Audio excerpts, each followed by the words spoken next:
Bonjour, bonjour, bonjour, chers auditeurs, chères auditrices de RTA Radio 3 Anges. Alléluia. Bienvenue à chacun. Nous sommes dans la suite. Nous venons de passer un moment dans la louange et dans l'édification avec les psaumes. Je rends grâce à Dieu pour la vie de mes sœurs.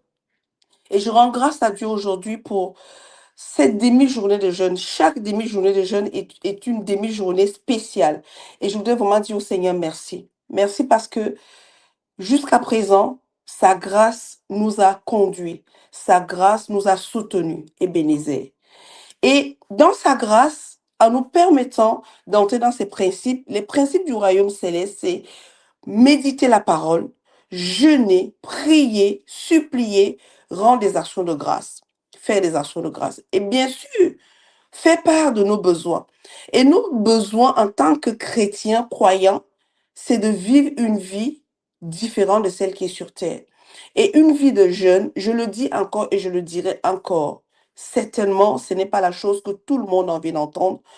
Un croyant qui ne jeûne pas est un croyant qui meurt dans son esprit. Parce que le jeûne n'est pas seulement pour perdre du poids. Le jeûne n'est pas seulement pour effectivement se priver de certaines choses. Le jeûne est aussi le moyen d'élever son esprit vers celui qui est esprit. Parce que on n'est pas nourri en esprit en mangeant. On n'est pas nourri en esprit en écoutant toutes choses. On n'est pas nourri en esprit en faisant toutes choses. Il y a un moment donné où on se met à part, donc on se retire en jeûne pour ne pas lire certains bouquins, pour ne pas regarder son téléphone, pour ne pas entendre certaines choses. Et je rends grâce à Dieu pour le ministère de RTA et je bénis les hommes et les femmes qui sont derrière. J'entends parler ici de notre sœur Michael et notre frère Jabran. Je remercie Dieu pour leur obéissance. L'obéissance vaut mieux que le sacrifice. Beaucoup d'entre nous, nous faisons trop de sacrifices. Et quand je dis trop de sacrifices, ça veut dire que ce n'est même pas des choses que Dieu nous demande. Mais Dieu nous demande l'obéissance. Et cette obéissance a fait en sorte que moi qui parle aujourd'hui, j'ai vu le jour.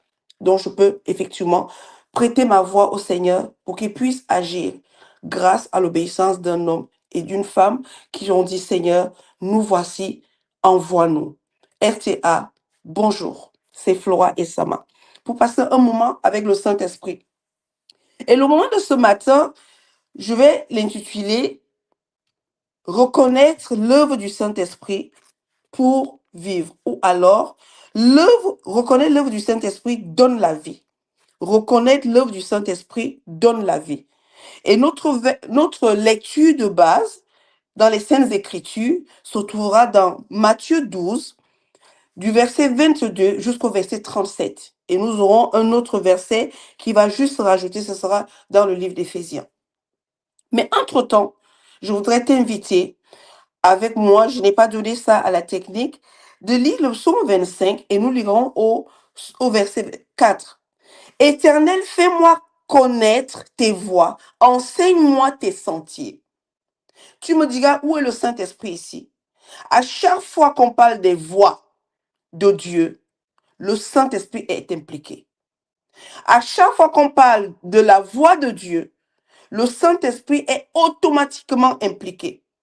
Donc David, cet homme que Dieu trouve, et Dieu aimait beaucoup David. David, pourquoi Dieu aimait David? Parce que David avait un cœur pur. Et ça, il n'y a que le Saint-Esprit pour nous donner un cœur pur. Ça veut dire que si nous n'avons pas un cœur pur, Matthieu 5 nous dit, nous ne verrons pas la face de Dieu. Je ne suis pas venu ce matin culpabiliser qui que ce soit. Je ne suis qu'une porte-parole. Je prête ma bouche au Seigneur. Alors tu vas peut-être dire, Flora, est-ce que tu penses que toi tu es au top? Je ne suis pas top. Raison pour laquelle je cherche la vérité. Vous connaîtrez la vérité et la vérité vous affranchira. Et le seul à nous faire connaître la vérité, c'est le Saint-Esprit. Je pense que les 1 heure qui me sont accordées, 1h30, je prie le Saint-Esprit de m'aider à maximiser pour donner plus d'indices à quelqu'un parce que le but c'est ça.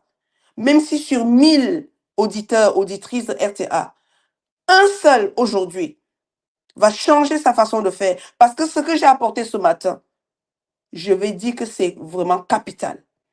Je ne suis pas venue parler du Saint-Esprit qui guérit.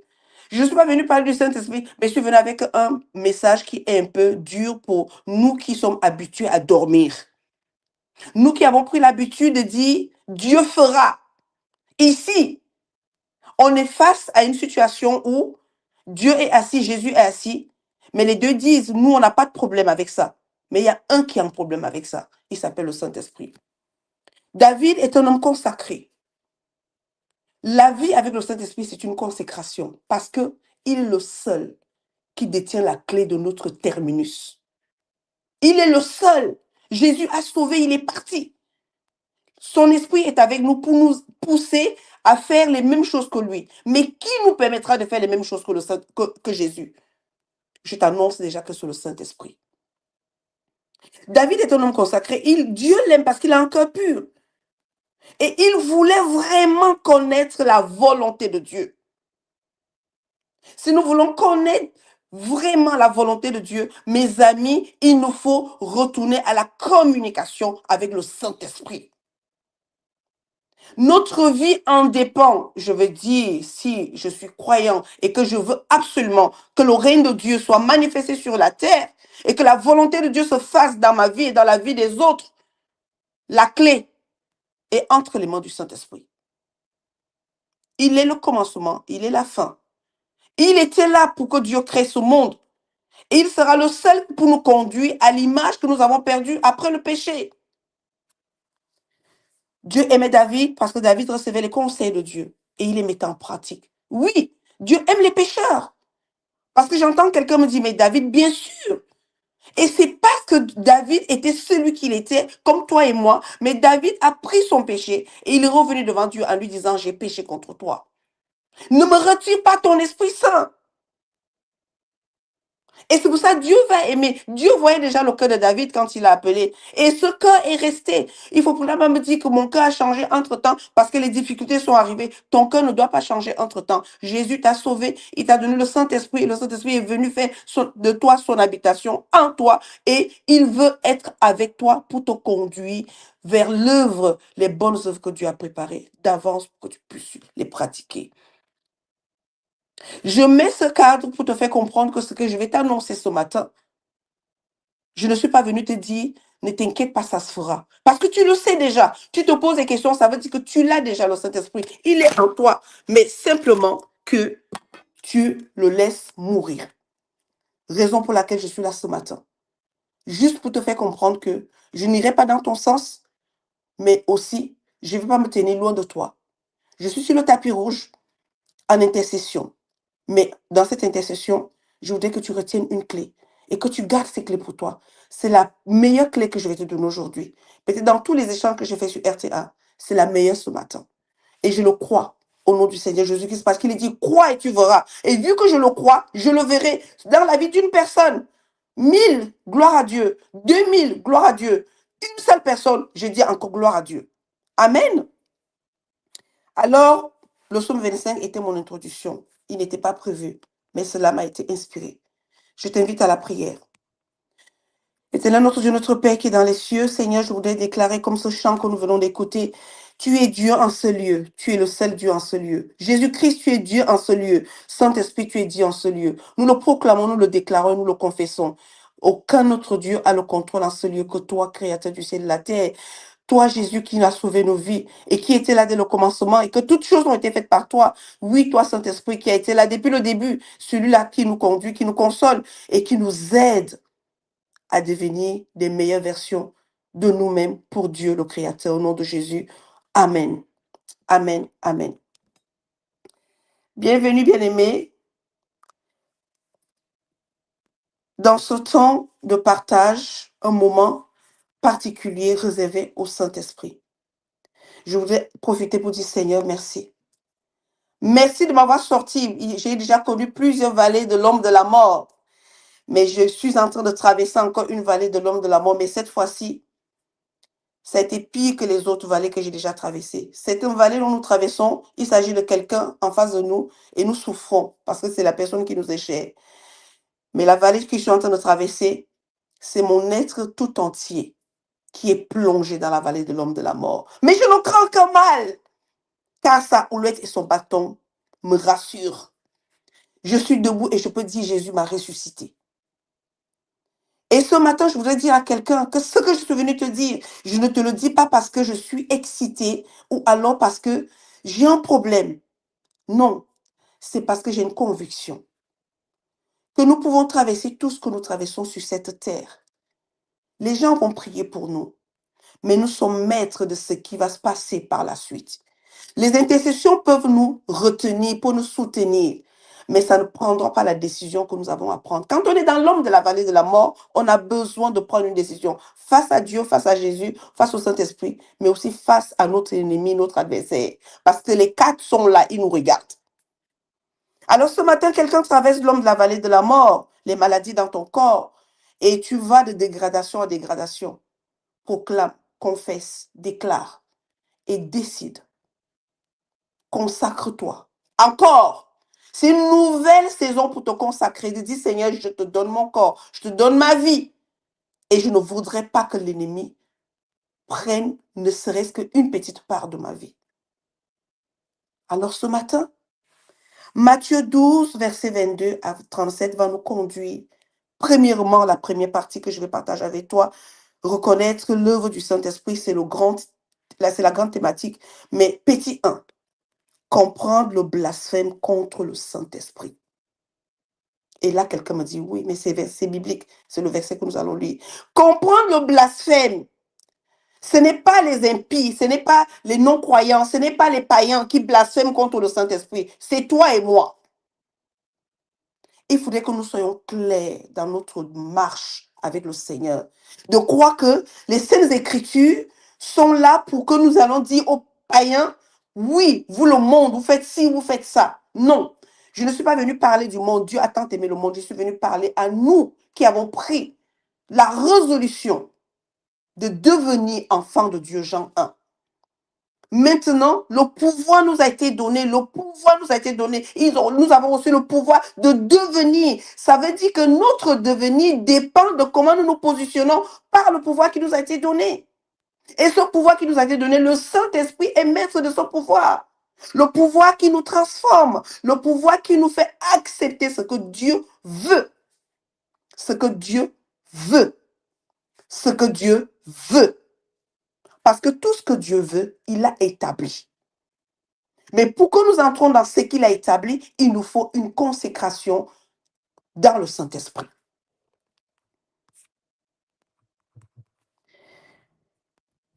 Comprendre le blasphème contre le Saint-Esprit.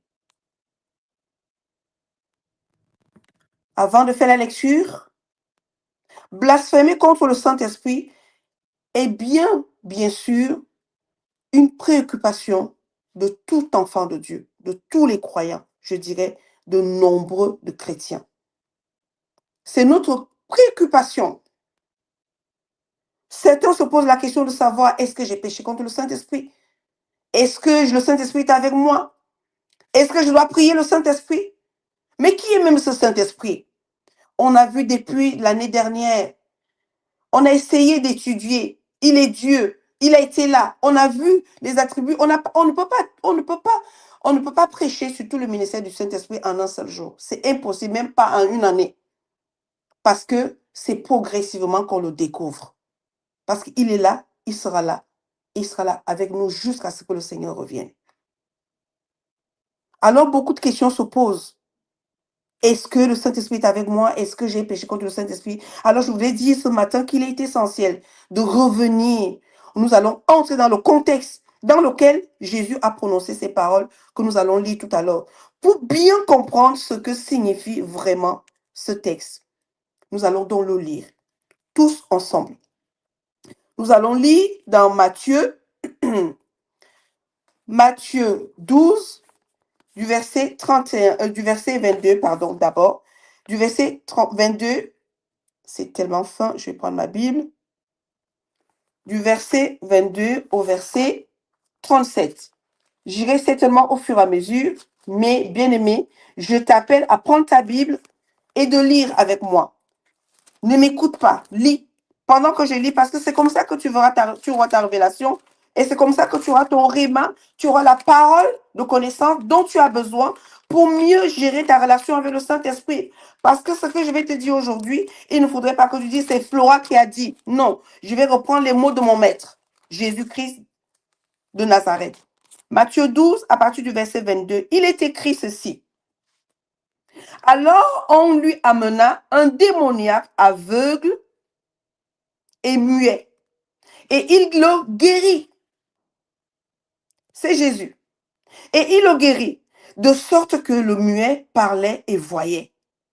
Waouh! Toute la foule étonnée disait, n'est-ce point là le fils de David? Les pharisiens, ayant entendu cela, dirent, cet homme ne chasse les démons que par Belzébul.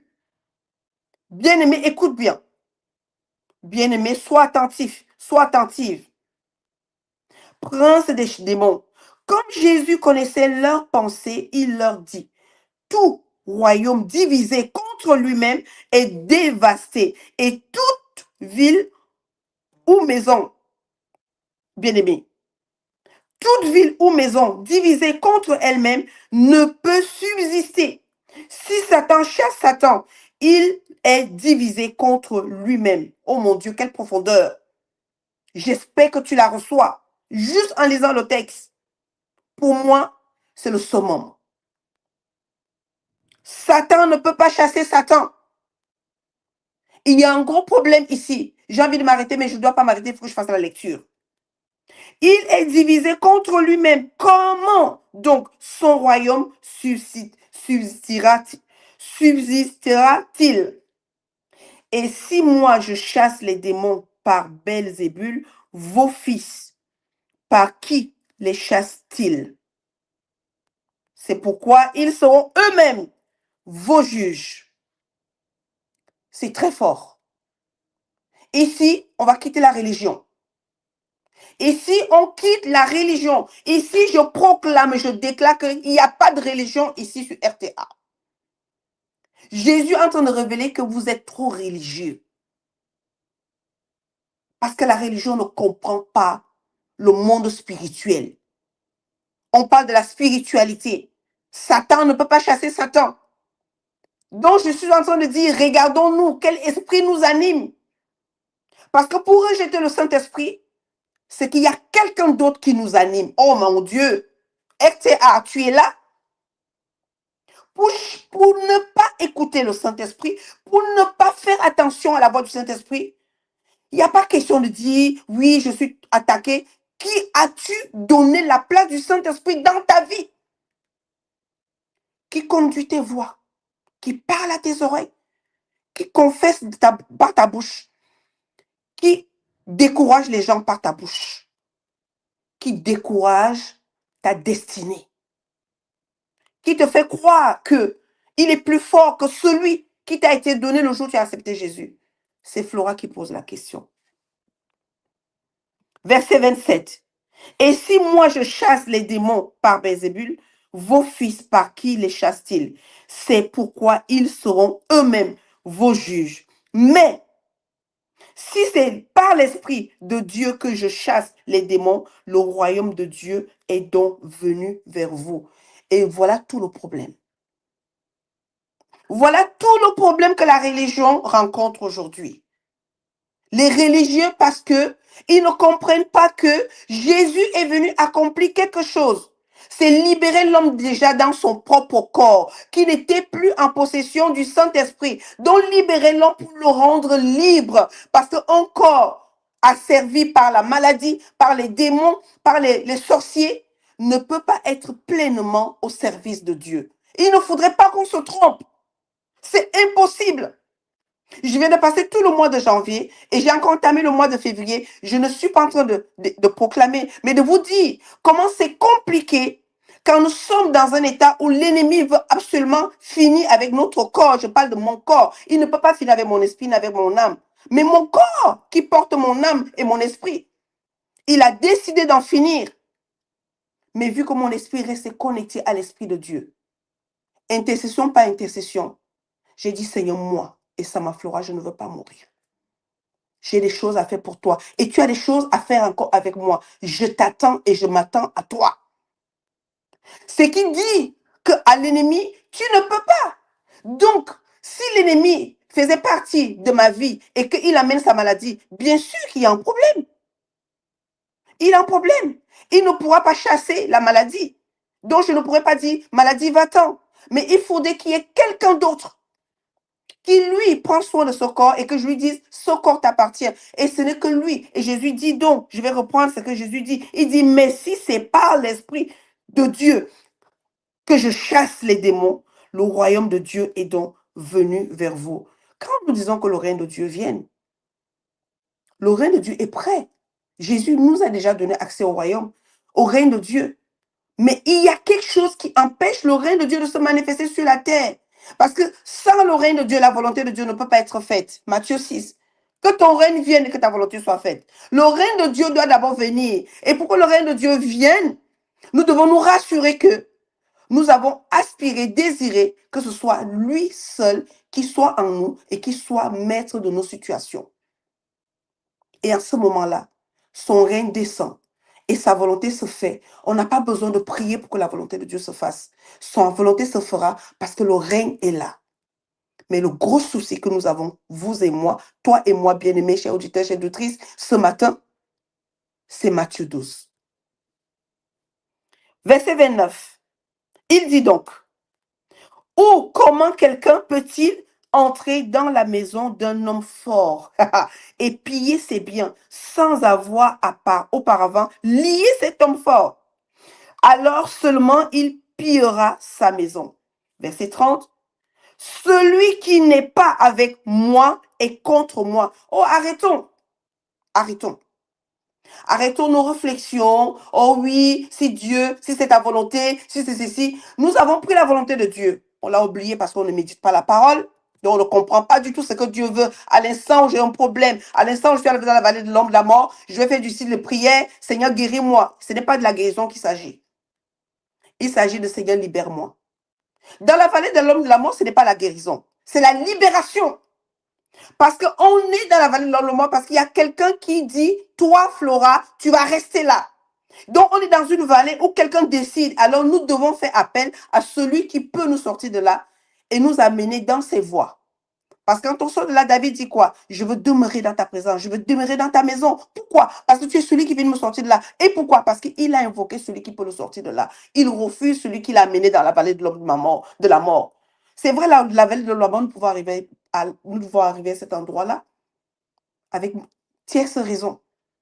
Mais si nous sommes dans la vie de celui qui, au départ, nous a sauvés et que nous nous retrouvons dans la vallée de la mort, oh oui, on n'a pas besoin d'appeler qui que ce soit. On commence juste à dire, Seigneur, ici, là, j'ai besoin de toi. Il faut que tu me sortes d'ici.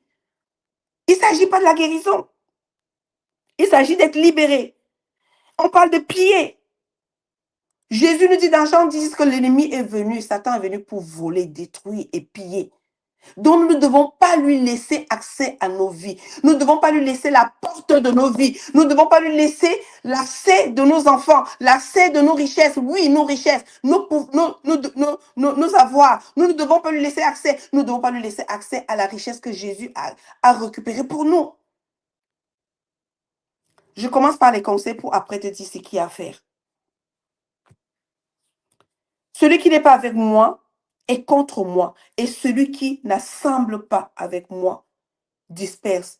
Il faudrait vraiment que nous prenions acte de ce qui est dit. Parce que quand on va arriver à la suite qui dit ceci, verset 31, c'est pourquoi je vous dis, tout péché et tout blasphème sera pardonné aux hommes, mais le blasphème contre l'esprit ne sera point pardonné. Alors arrêtons. Arrêtons nos temps de prière. Oui, Saint-Esprit, oui, ceci. Excusez-moi, je vais dire quelque chose. J'ai appris cela avec ma sœur Michael. Un verre plein d'orgueil, d'égoïsme, de murmures, de disputes, de critiques. Saint-Esprit, viens remplir moi. Il remplit quoi? Il remplit quoi? Tu le sais, tu es orgueilleux. tu es orgueilleuse, tu le sais, tu ne pardonnes pas, tu le sais, tu n'aimes pas les autres, tu le sais, tu aimes critiquer, tu le sais, ta consécration n'est pas au top, tu le sais. Mais tu dis, Saint-Esprit, viens. Mes amis, parfois nous faisons des prières, moi je dis, des prières qui blasphèment même. Parce qu'on est bien conscient de notre état. Mais puisqu'on nous a appris, il faut prier le Saint-Esprit. Mais non, mes amis, ce n'est pas une histoire de prier. C'est une histoire de prise de conscience. C'est une histoire de prise de conscience. Un verre plein ne peut pas être rempli. C'est impossible. On ne peut pas commencer à dire, Seigneur, remplis-moi. Saint-Esprit, remplis-moi. Non, il ne peut pas te remplir. Tu dois te vider d'abord. Tu dois te vider parce qu'il y a ta chair et il y a l'esprit. Tant que la chair remplit ton être, l'esprit ne peut pas prendre sa place. Ce n'est qu'un conseil. Je suis encore à ce niveau-là. Verset 32. Quiconque parlera contre le Fils de l'homme, il lui sera pardonné. Jésus, je t'aime. Parce que c'est clair. C'est pour cela, beaucoup s'amusent avec le nom de Jésus. Ils font n'importe quoi. Parce que Jésus n'est pas là pour le condamner. Oui, bien sûr, il y en a qui nous prêchent. Il y en a qui ont la conduite de tout un peuple. Qui parlent de Jésus. Mais vous savez ce que ce verset me dit? Beaucoup peuvent parler de Jésus, mais ça fait longtemps qu'ils ne sont plus avec Jésus.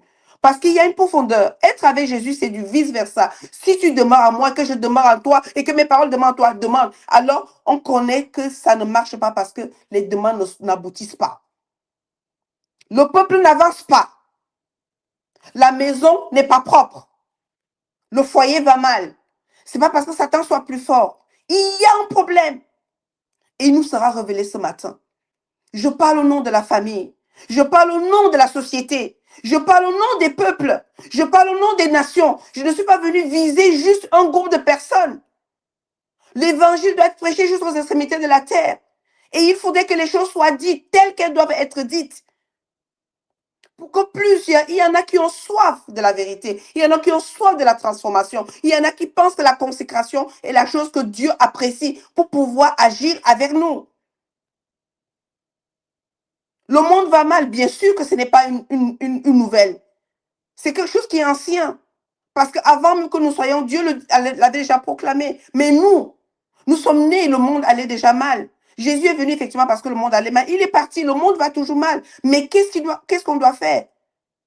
Nous devons améliorer notre positionnement pour pouvoir apporter à ce monde ce que Dieu a mis en nous. Mais malheureusement, beaucoup d'entre nous, nous sommes en train de tuer ce que Dieu a mis en nous, le Saint-Esprit, pour chercher notre propre gloire. Et certains même pour rester dans nos limites en disant, je ne peux pas, ce n'est pas ma possibilité. Si Dieu le veut, eh bien, il le fera. En son temps, il le fera. Réveillons-nous ce matin. Je suis venu pour le réveil.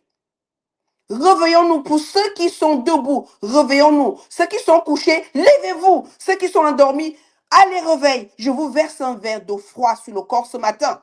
Réveillons-nous, mes amis. Moi avec. Arrêtons la froideur, arrêtons la tiédeur. Oui, tu es malade.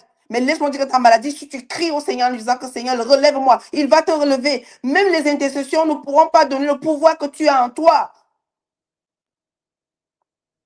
Ne laisse pas la mort entrer dans ta maison. Ne laisse pas la mort entrer dans ton ministère. Ne laisse pas la mort entrer dans ta communauté. Parce que tant que tu es là, tout ce que tu vois de mal dans ta communauté est ta responsabilité. Tout ce que Dieu te révèle à tes yeux, c'est pour que tu puisses résoudre. Alors parce que ce matin, Matthieu est en train de te parler à toi et à moi. Il nous parle.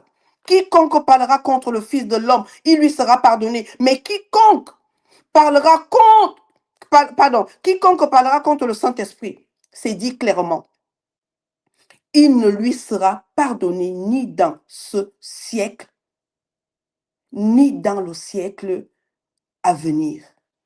Je pense que s'il y a un croyant ici qui est en train de jouer un peu de tiédeur, un peu de froideur, manque de pardon dans le foyer, manque d'affection dans le foyer, manque d'intimité dans le foyer, manque de prise de conscience dans le foyer, tu dois trembler ce matin. Si vraiment tu es conscient de ton état, tu devrais trembler ce matin en disant, Saint-Esprit, pardonne-moi. Et c'est la première chose que je vais faire avant de continuer au dernier verset qui est, je crois que je l'ai lu, c'est le verset 32. Mais je vais quand même faire une petite prière. Je dis une petite prière, pourquoi? Parce que je n'ai pas prévu de prier. Saint-Esprit, avant d'entrer dans le vif du sujet, nous venons de lire la parole. Jésus nous pardonne. Le Père nous pardonne nos erreurs. Mais toi, tu es la clé de nos vies. Nous avons pris la clé de notre vie, nous avons jeté à l'extérieur de nous. Nous avons pris la clé qui ouvre la porte et nous avons laissé sur le trottoir. Nous avons pris la clé que tu es, qui ouvre la porte des œuvres, des bonnes œuvres, la porte de l'amour, la porte de l'affection, la porte de la connaissance, la porte de la sagesse, la porte de l'intelligence, la porte de l'intégrité, la porte de la crainte de Dieu, la porte de la connaissance, l'esprit de conseil. Nous avons pris cette clé et jeté à l'extérieur de nous. Ce matin, je voudrais te dire, Saint-Esprit, pardonne-nous. Pardonne à l'auditeur, pardonne à l'auditrice, pardonne à ce foyer, pardonne à cet homme, pardonne à cette femme, pardonne-moi, pardonne à nos enfants, pardonne à nos responsables, religieux comme politiques. Pardonne-nous, Saint-Esprit.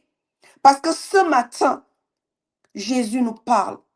Il nous a dit que c'est toi qui nous diras toutes choses. C'est toi qui nous enseigneras toutes choses. C'est toi qui es le consolateur. C'est toi qui nous conduis. Mais ce matin, Saint-Esprit, en lisant ce texte des Saintes Écritures, nous sommes conscients du mal-être qui est en nous, du blasphème que nous avons posé. S'il te plaît, pardonne chacun d'entre nous ici. Seigneur, tu as dit, tu cherches quelqu'un qui se place à la brèche. Me voici donc, Seigneur, avec les nations, des peuples, des familles, des foyers, des ministères, pour te demander pardon pour le blasphème contre le Saint-Esprit. De n'avoir pas reconnu son œuvre, de n'avoir pas reconnu son ministère, de n'avoir pas pris au sérieux ce que toi-même tu as pris au sérieux, ce que Jésus lui-même a pris au sérieux. Seigneur, nous sommes profondément désolés. Nous sommes profondément désolés et nous te demandons pardon, Seigneur. Accorde-nous la grâce que, à la fin de ce moment, que nous puissions, Seigneur mon Dieu, par la grâce du Seigneur Jésus-Christ et l'amour du Dieu que tu es, que la communication avec le Saint-Esprit soit avec nous. Au nom de Jésus, Amen. Amen. J'ai dit qu'on allait jusqu'au verset 37. Le verset 33. Ou dites que l'arbre est bon et que son fruit est bon. Ou dites que l'arbre est mauvais et que son fruit est mauvais. Car on connaît l'arbre par le fruit. Arrêtons de, oui, quand le Seigneur voudra, oui, oh, oui, j'aime mon mari aujourd'hui, mais comme il a fait ça, vraiment, j'ai du mal. Quelqu'un dit, oui, Flora, tu n'es pas mariée, tu ne sais pas ce que c'est. Heureusement que je ne suis pas mariée, parce que Paul aussi était dans cet état-là. Mais c'est grâce à Paul que nous avons des enseignements sur le mariage. Alors aujourd'hui, toi, tu me le diras, ça ne me fait pas mal, parce que Dieu fait ce qu'il veut, avec qui il veut, et heureusement qu'il sait faire les choses. Parce que je suis sûre que si j'étais mariée, tu n'aurais pas tous les témoignages. Parce que je serais occupée à m'occuper de mon mari, donc c'est la théologie, je sais que ça ne se dit pas, au lieu de m'occuper de ce que je suis en train de faire. Pourquoi je dis ça? Nous avons oublié ce pourquoi nous avons été sauvés. Nous avons oublié qu'un jour, un être a pris notre nature et a pris notre place, a endossé nos souffrances, chacun individuellement, a endossé nos malheurs.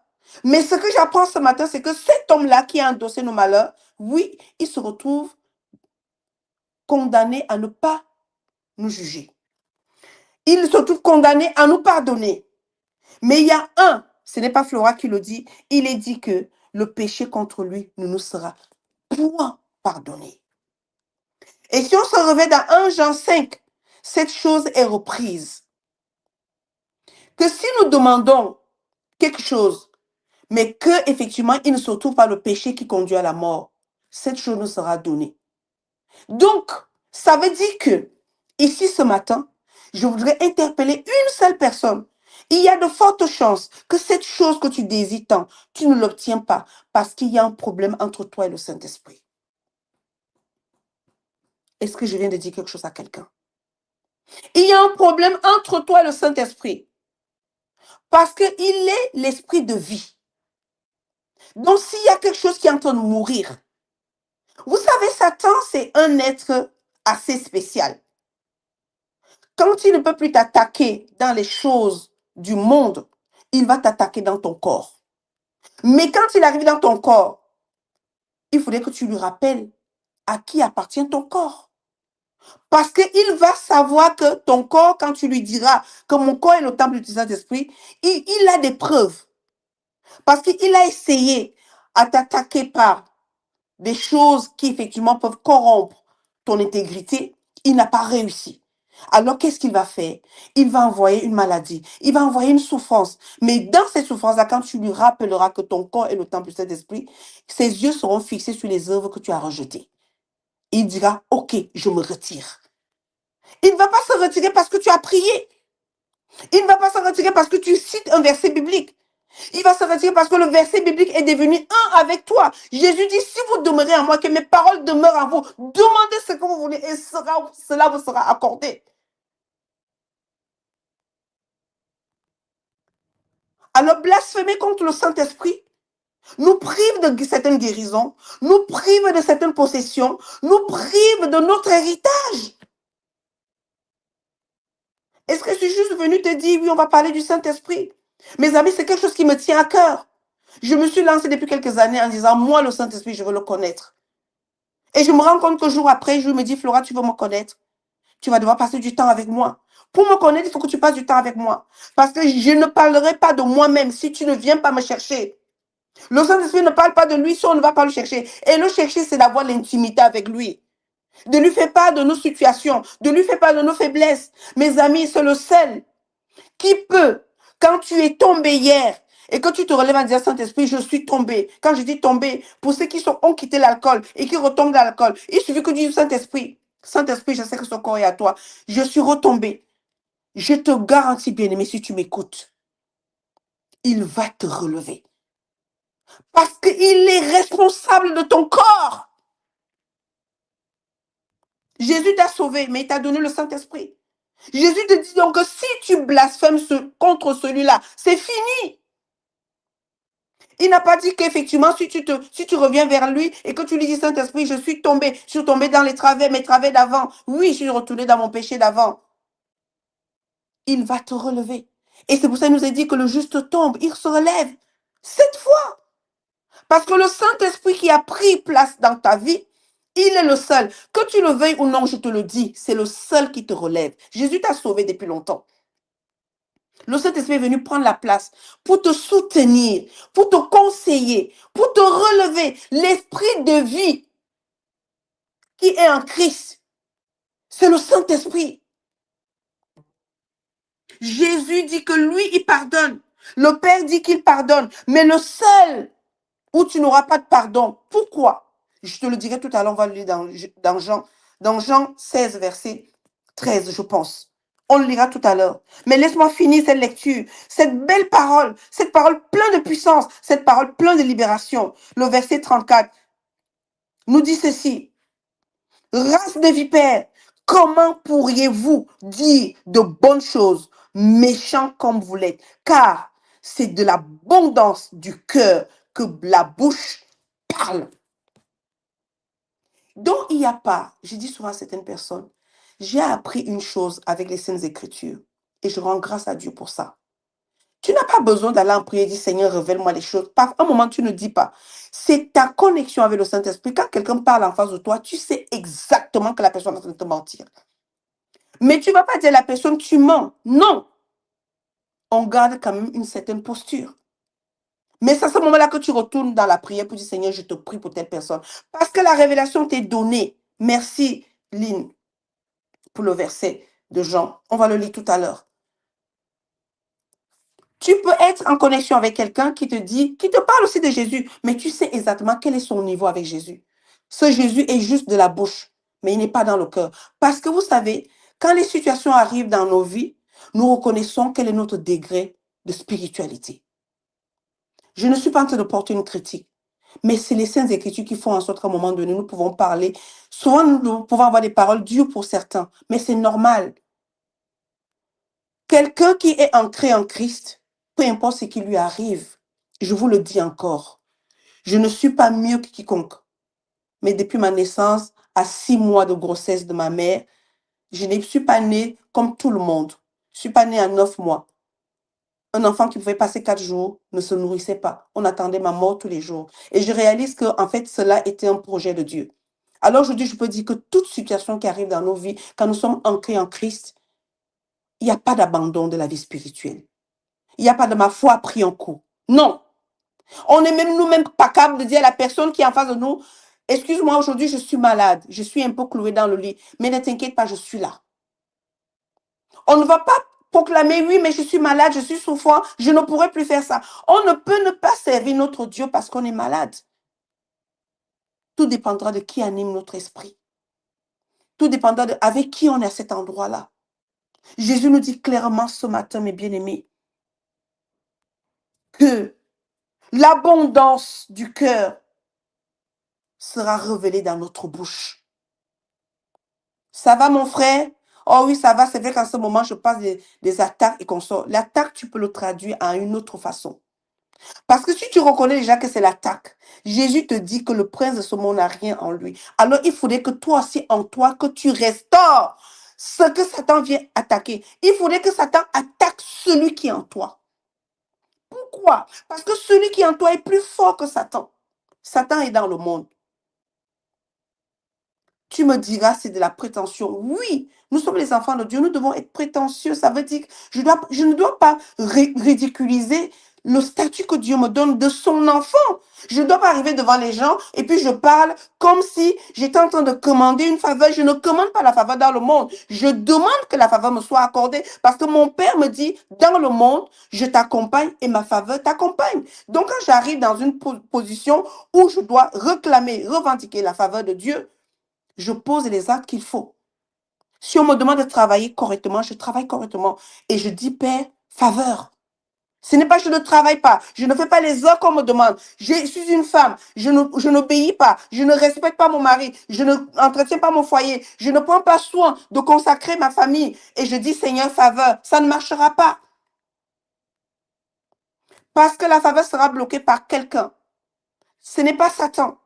Le Saint-Esprit est celui qui est la clé. Romains 8 nous montre qu'il est la clé de la prière. Il est la clé de nos besoins. Il est la clé de celui qui connaît le cœur du Père et qui connaît nos besoins. Donc, s'il est la clé, ça veut donc dire que nous pouvons prier. S'il n'est pas l'intercesseur principal de notre prière, le Père ne répond pas. Le Fils n'agit pas. Et dans nos bouches proclament la richesse de notre cœur. Le livre de Proverbes nous dit, garde ton cœur plus que toute autre chose. Parce que c'est de lui que viennent les sources de la vie. La vie dont nous menons aujourd'hui, la source se trouve dans notre cœur. Qui a pris la place dans notre cœur? À qui est-ce que nous avons donné le règne de notre cœur, le trône de notre cœur? Qui? Verset 35. Je le reprends. L'homme bon tire de bonnes choses de son bon trésor et l'homme méchant tire de mauvaises choses de son mauvais trésor. Ce n'est pas notre partage, chers auditeurs, chères auditrices de RTA. Toi qui es ici, ce n'est pas ton partage. Et puis quand tu vas là en prière, vérifie. J'ai dit à certaines personnes, on doit à un moment donné élaborer un plan de prière. Arrêtons d'aller à prière juste parce qu'il faut prier. On est là-bas, on prend le prière. Quelle est la situation qui revient tout le temps dans mon foyer aujourd'hui? Les enfants sont fatigués. On est là-bas, on plan de prière selon la fatigue. Donc, on prend les versets nécessaires, on les note. Oui, quelqu'un dit oui, on a besoin de oui. Une vie de prière a une discipline. Arrêtons de prier, on va prier, oui, prions. Seigneur, tu sais que. C'est fini ça. C'est fini, il le sait. Mais toi, qu'est-ce que tu sais? Jésus vient de dire ce matin, le Père pardonne, le Fils pardonne. Mais le Saint-Esprit, pécher contre le Saint-Esprit, blasphémer, oublier le Saint-Esprit, ne pas le reconnaître, c'est une mort qui peut aller jusqu'à la mort éternelle. Même si nous sommes sauvés, ça veut dire que ce que nous sommes censés accomplir, ce que nous sommes censés vivre pour que notre foi grandisse, pour que notre vie spirituelle soit épanouie, pour que nous puissions jouir de tout ce que Dieu a mis dans notre disposition, nous ne pouvons pas. La maladie arrive, c'est fini. On n'est plus connecté à Dieu. Il faudrait que les gens prient à notre place. On est malade, mais on a notre esprit, on a notre âme. Pourquoi je ne prierai pas pour moi-même? Pourquoi je ne dirais pas, Seigneur, je veux vivre? Parce que mon désir de vivre fait en sorte que les intentions soient fortes. Mais si moi je veux mourir, mes amis, je vais vous dire quelque chose qui peut être choquant. Si j'aspire à la mort, même le Saint-Esprit peut intercéder pour moi, ça ne marchera pas. Parce que c'est ma volonté de mourir. Mais si ma volonté c'est de vivre, celui qui donne la vie se connecte à moi et renouvelle la vie en moi. J'ai parlé à quelqu'un. Ne blasphémons plus contre le Saint-Esprit. Verset 36. Je vous le dis, au jour du jugement, les hommes rendront compte de toute parole vaine qu'ils auront proférée. Alors, bien aimé, je suis venue parler à chacun individuellement ce matin. Je ne suis pas venue parler à un groupe de personnes. Si je parle à un foyer, je parle à madame, je parle à monsieur, je parle à chaque enfant. Parce qu'enfant, si tu as la capacité d'entendre ce que je suis en train de dire, tu es concerné. Donc, arrête de rendre tes parents coupables. Parce que toi aussi, tu as ta responsabilité. Si ton cœur, tu le gardes à mépriser tes parents, à ne pas écouter ce que tes parents te disent, tes paroles ne peuvent pas honorer tes parents. Tes actions ne peuvent pas honorer tes parents. Et je vais parler à un monsieur, à un homme, à un frère. Parce que nous sommes très forts aujourd'hui. Dieu fera. Ça fait des années que nous attendons que Dieu fasse. Dieu a créé ce monde. Il a envoyé son Fils. Il a donné le Saint-Esprit. Il fera encore quoi? Alors celui à qui nous avons donné cette place dans nos cœurs, celui à qui nous avons donné cette place dans nos vies, mettons-le à la porte. Mettons-le à la porte. Il n'a pas le droit de régner sur nous, ni dans nos communautés. Laissons-le partir. Ça fait des années que je le dis. Laissons-le partir. Remettons-lui ses affaires. Parce que la mort va entrer dans nos vies. Déjà, elle est entrée dans nos églises. Je le dis. Ça fait 3 ans que je le dis. La mort est entrée dans l'église. L'église ne sait plus prier. L'église ne sait plus se positionner. En fait, les anges ne peuvent même pas travailler. L'hôtel, il n'y a rien qui se passe. Il ne se passe rien à l'hôtel. L'hôtel, les anges veulent travailler, mais il n'y a pas de sujet, il n'y a pas d'activité, il n'y a rien. Il n'y a que des organisations pour animer, pour nous retenir. On ne retient pas un chrétien. Un chrétien se positionne.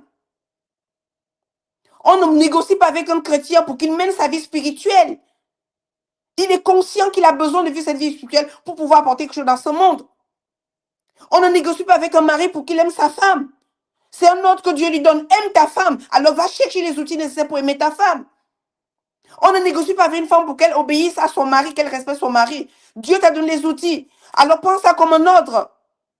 Va chercher devant celui qui t'a donné cet ordre et lui dit, je ne suis pas capable. Et c'est pour ça qu'il a donné un ordre. Et deviens, parce que nous sommes en train de blasphémer contre le Saint-Esprit. Nos foyers sont brisés. À cause de quoi? Parce que le Saint-Esprit n'a pas la place dans le foyer. Mauvais langage, mauvaise attitude, mauvaise parole, mauvaise pensée. Je suis fatiguée, je n'en peux plus. Divorce. Parce que le divorce n'est pas le fait d'un papier déchiré. C'est je n'en peux plus. C'est un divorce. Ces enfants, je n'en peux plus. C'est un rejet. Mon travail me fatigue. Et tu es étonné que ton employeur te regarde de travers. Tu l'as déjà déclaré, tu l'as proclamé. Le blasphème. On devient des croyants formulaires. On vit par formule. Aujourd'hui, il y a telle activité. Aujourd'hui, il y a telle chose. Il y a telle chose. Et quand c'est fini, ça y est, on est chargé, on s'en va. Le Saint-Esprit dit, et moi alors? Vous ne m'avez rien permis de faire. Pourtant, j'ai été donné pour faire des choses avec vous. Peuple de Dieu, peuple de RTA, arrêtons le blasphème contre le Saint-Esprit. Arrêtons ce blasphème. Verset 37. Car par tes paroles, tu seras justifié. Et par tes paroles, tu seras condamné. On n'a pas dit par vos paroles. Alors, je ne veux pas entendre un époux qui va dire, oui, c'est parce que tu me parles mal que vraiment je ne t'aime plus. Tu es juste quelqu'un qui fuit ses responsabilités. Et je ne veux pas entendre une femme me dire, oui, c'est parce qu'il me traite comme ça que je ne l'aime plus. Ce n'est pas vrai. Tu ne l'aimes pas parce que tu ne t'aimes pas.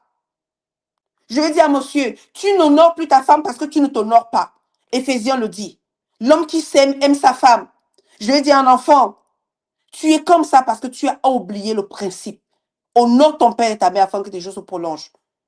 Tu n'arrives pas à trouver accès à la vie actuelle, à la vie professionnelle, parce qu'il y a quelque chose qui ne va pas.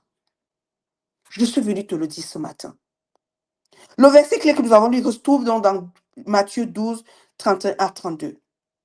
C'est pourquoi je vous le dis, tout péché blasphème sera pardonné aux hommes, mais le blasphème contre l'Esprit Saint, contre l'Esprit, ne sera point pardonné. Celui qui parlera contre le Fils de l'homme, lui sera pardonné, mais celui qui parlera contre le Saint-Esprit, il ne lui sera pardonné ni dans ce siècle, ni dans le siècle à venir. Nous avons lu l'événement. Si Jésus était le fils de David, c'est-à-dire le Messie, cette question était cruciale. Car reconnaître Jésus comme le Messie signifiait accepter qu'il était le Fils de Dieu. Le Sauveur, cependant, les pharisiens opposés à Jésus affirmaient qu'il chassait les démons par le pouvoir de Belzébuth. Chose qui arrive dans nos vies. Flora même qui parle là. Alors moi, je suis quelqu'un qui, je reçois. Alors je porte les mèches. Hein. Je porte les mèches et je me maquille. Oui. Oh, il y en a qui ne se gênent pas. Je les félicite et je bénis leur vie. Ouais, les mèches, ils m'envoient des vidéos pour me reprendre que oui, tu portes les mèches. Oui, avec mon style. Oui, j'aime mon style. Moi, j'aime mes propres. Oui, tu fais ça, tu fais ça. C'est pas des païens qui le disent. Hein. Ce sont les croyants qui me le disent. J'encaisse. Et ça fait des années que j'encaisse ça. Mais est-ce que cela doit diminuer ma personne? Parce que ce n'est pas ce qu'ils disent qui se trouve dans mon cœur. Ce qui est dans mon cœur, c'est de ça dont je parle. Et la Bible n'est pas entre... Les Saintes Écritures ne mentent pas, je parle pas de la Bible. Les Saintes Écritures ne mentent pas. Comment ils peuvent comparer le pouvoir que Jésus utilise pour libérer un homme à un pouvoir de Satan qui détruit? Et c'est la même chose que nous faisons. Nous avons en face de nous quelqu'un que Dieu nous envoie, vu que nous avons problème avec la grâce. Oui, c'est pas la grâce. Non, nous ne connaissons même pas la grâce que d'autres portent. On nous a pris la grâce, on a transformé la grâce comme si la grâce était quelque chose que nous irons vivre au ciel. Permettez-moi de dire quelque chose. Nous n'irons pas vivre la grâce au ciel. La grâce est descendue, Jean 1. Jésus est descendu. La grâce est venue. Il dit que Jésus est venu avec la grâce et la vérité.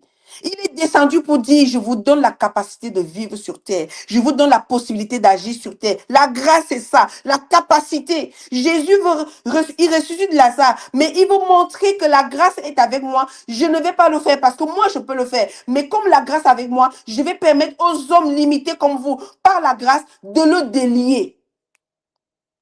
Ce n'était pas aux hommes de délier Lazare. Mais Jésus montre que la grâce délie. Alors je vais dire que si Jésus nous pardonne nos erreurs et que le Saint-Esprit ne peut pas, nous serons bloqués.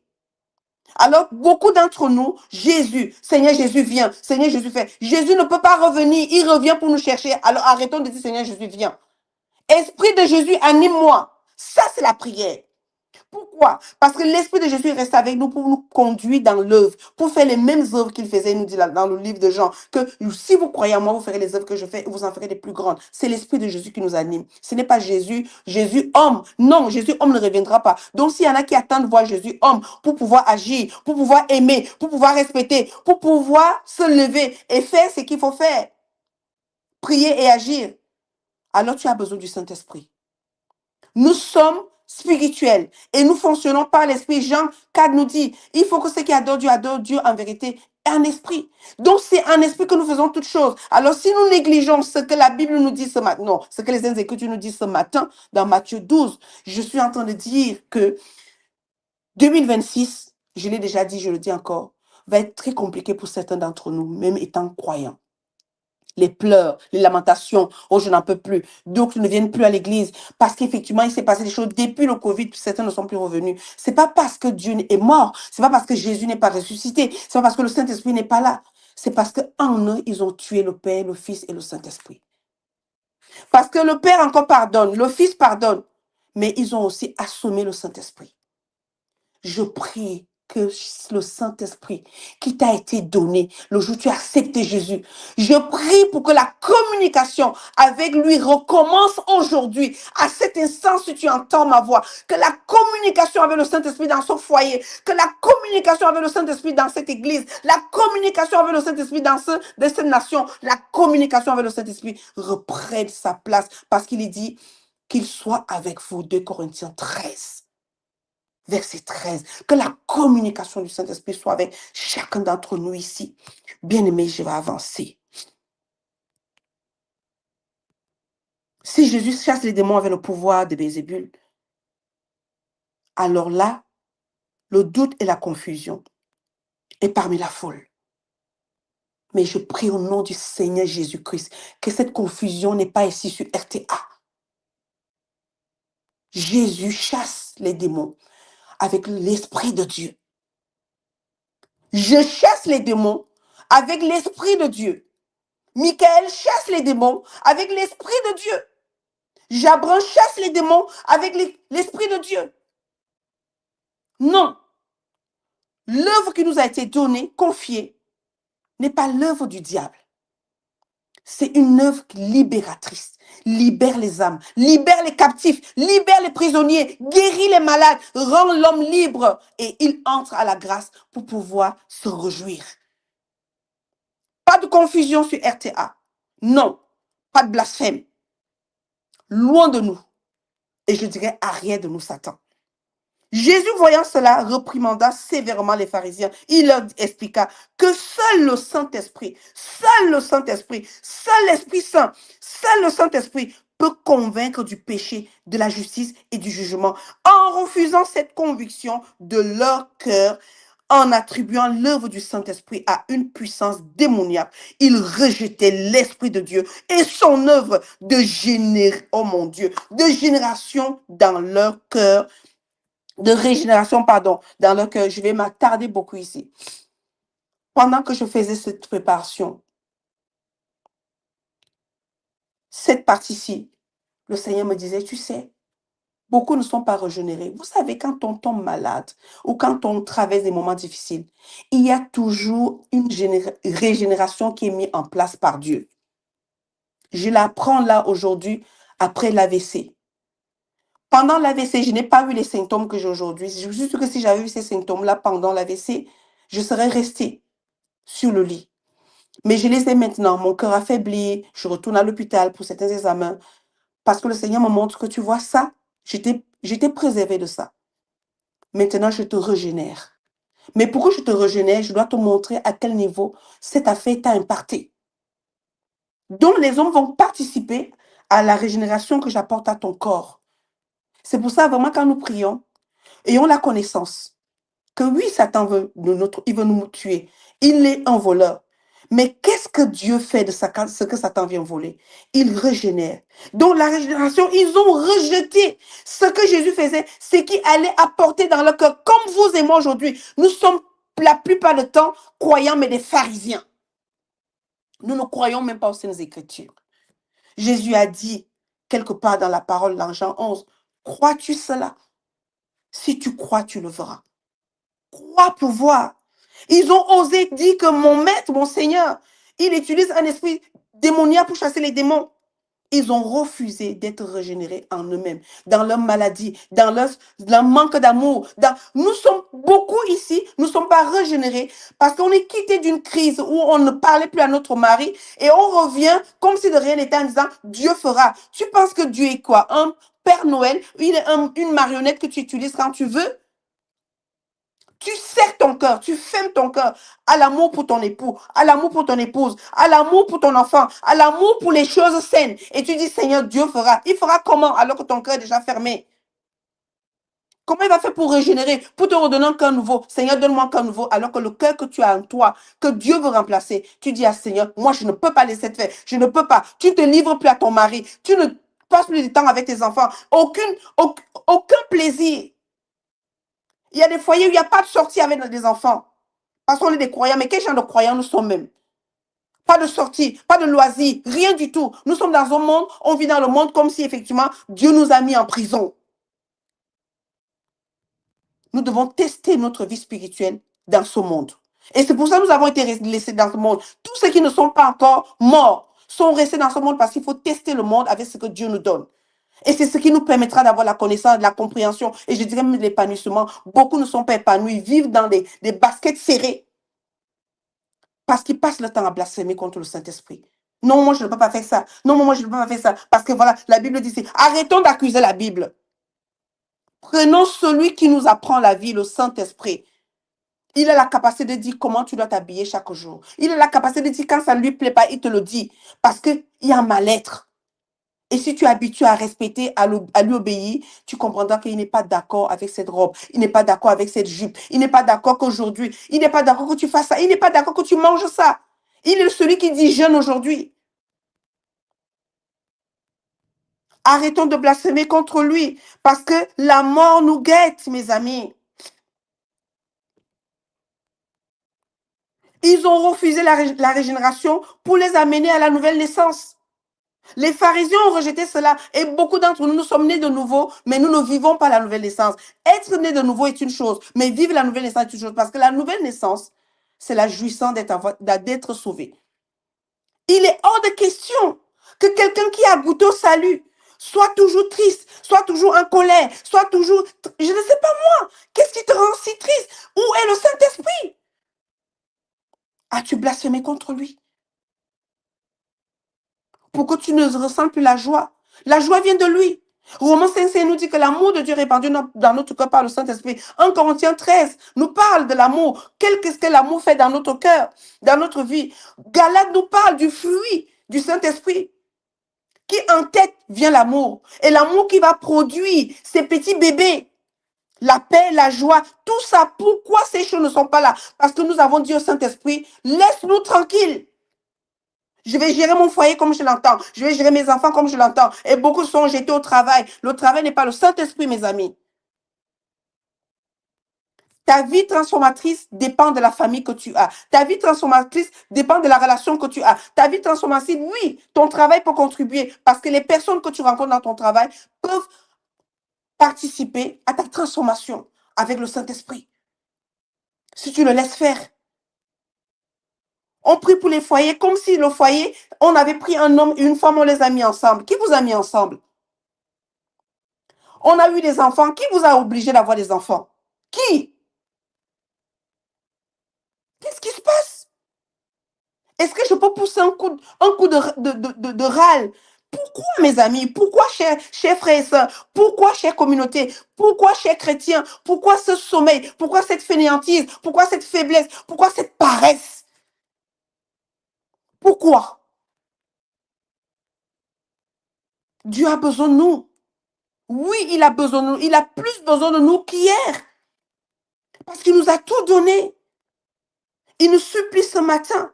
Ne soyons pas ces pharisiens-là. Non, nous ne sommes pas des pharisiens. Nous croyons que Jésus-Christ nous a donné le Saint-Esprit. Nous croyons que la guérison est possible. Nous croyons que la transformation est possible. Nous croyons que la régénération est possible. Ça veut dire que régénérer les cellules. Je voudrais dire quelqu'un ici qui a une maladie dans le corps, que tout a été dénigré, tout a été ravagé. J'appelle la régénération. Mais cela est possible si tu libères cette pensée qui est en toi.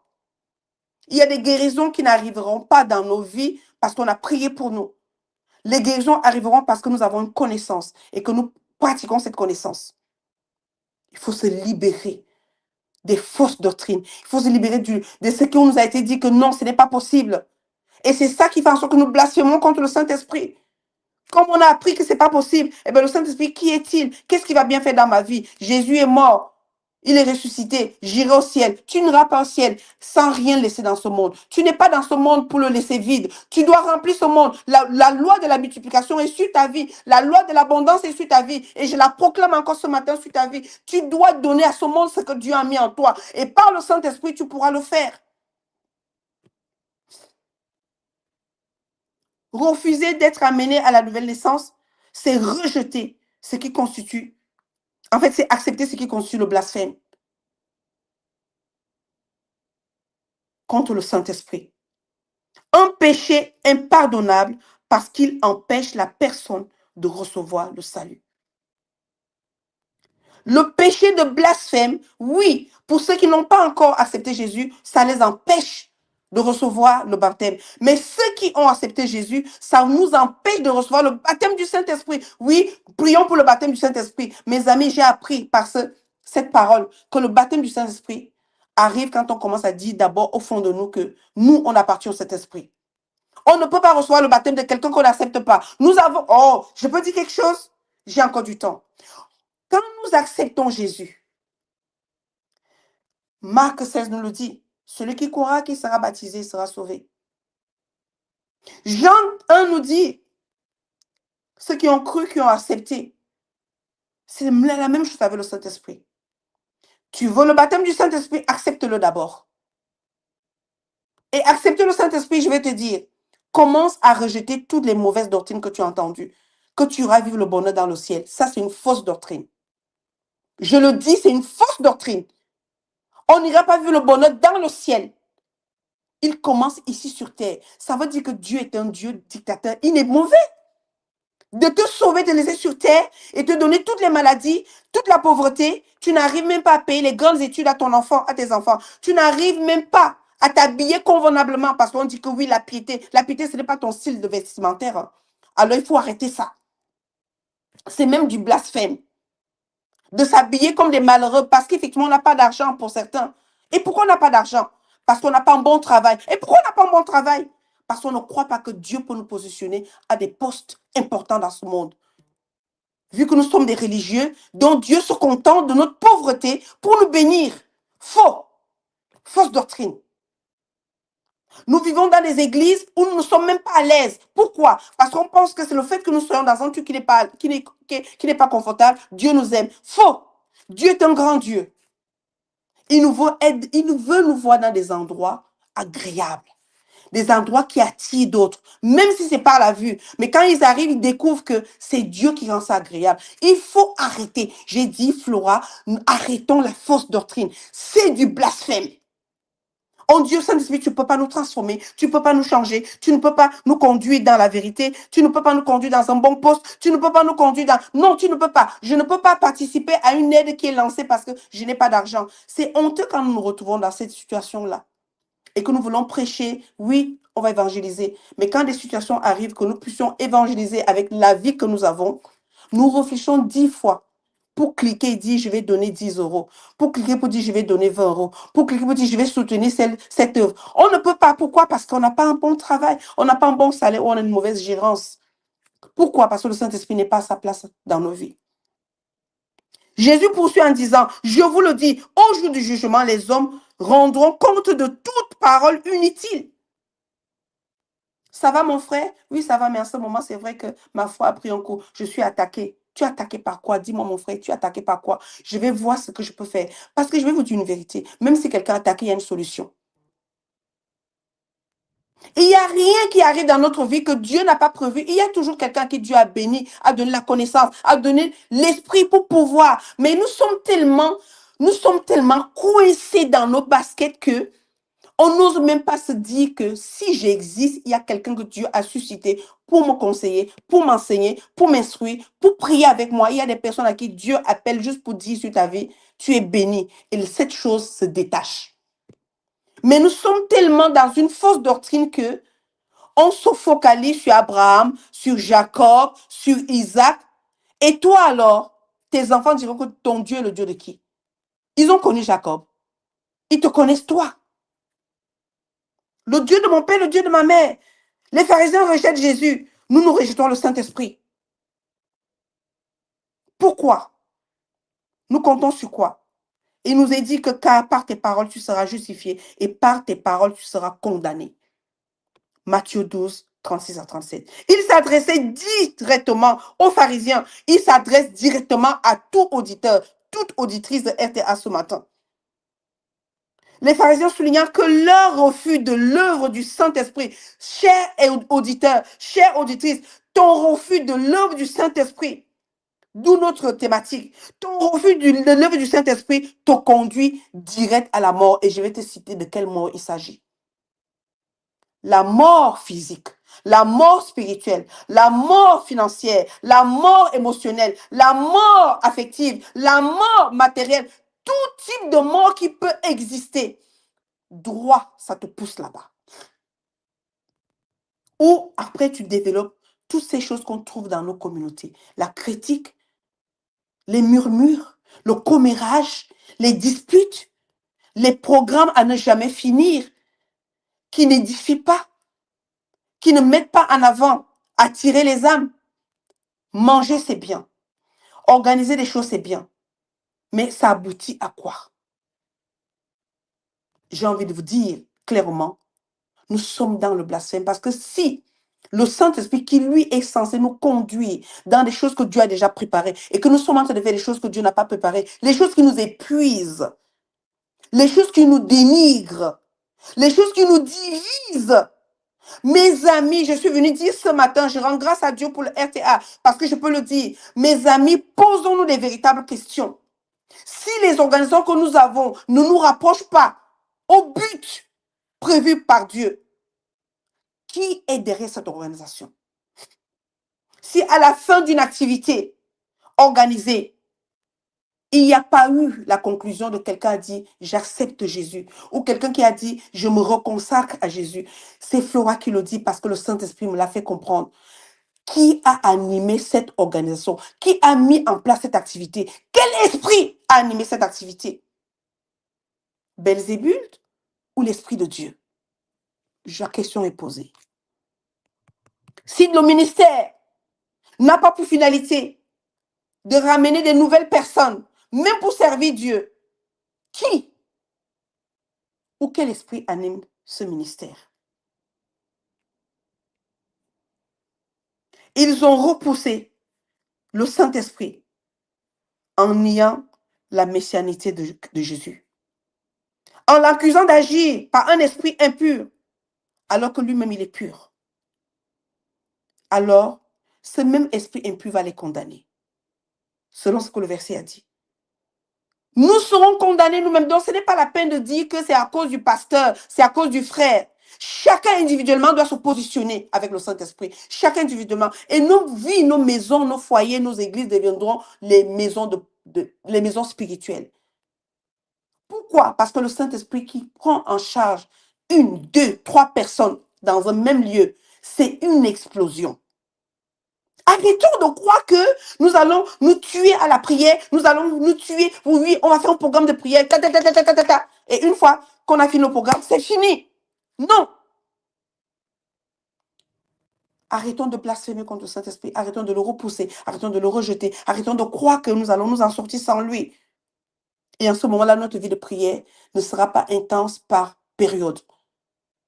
C'est continuellement. Prier sans cesse. Et c'est par le Saint-Esprit qu'on prie sans cesse. En tant que chrétien et disciple de Jésus, il est crucial de comprendre que nous ne pouvons pas blasphémer contre le Saint-Esprit. Le Saint-Esprit habite en nous. Il est pour nous la solution pour le ciel et sur la terre. Il est pour nous la solution pour le ciel et sur la terre. Je dis bien encore, pour le ciel et sur la terre. Nous ne pouvons pas rejeter son œuvre de nouvelle naissance tout en étant conscient de sa présence en nous. Ce n'est pas normal. On ne veut pas l'œuvre du Saint-Esprit. Mais oui, le Saint-Esprit est en moi. Le Saint-Esprit est en moi. Mon corps est le temple du Saint-Esprit. Mais moi, je n'arrive pas à comprendre. Tu détestes ton mari, tu détestes ta femme et tu me dis que le Saint-Esprit est en toi. Il est celui qui reprend l'amour de Dieu dans notre cœur. Bien-aimé, est-ce qu'on peut s'attarder un instant dessus? On parle de blasphème. Je vais aller au détail. Comment est-ce que je peux dire le Saint-Esprit est en moi, le Saint-Esprit est en moi, Saint-Esprit vient, Saint-Esprit vient. Mais je suis constamment en train d'en vouloir à mon mari. Je suis constamment en train d'en vouloir à mon épouse. Je suis constamment en train d'en vouloir à mon frère, à ma soeur. Je suis constamment en train de faire des organisations que je sais bien que c'est ma chair qui m'anime à faire cette organisation. Ce que tu as organisé là, c'est le Saint-Esprit qui t'a inspiré. C'est vraiment le Saint-Esprit qui t'a inspiré. Parce que la fin, on a lu le texte, je ne vais pas revenir. La fin de cette organisation prouve que ce n'était pas le Saint-Esprit. Chaque chose que le Saint-Esprit organise, il y a au moins quelqu'un qui se lève qui dit j'ai un témoignage. J'ai un témoignage.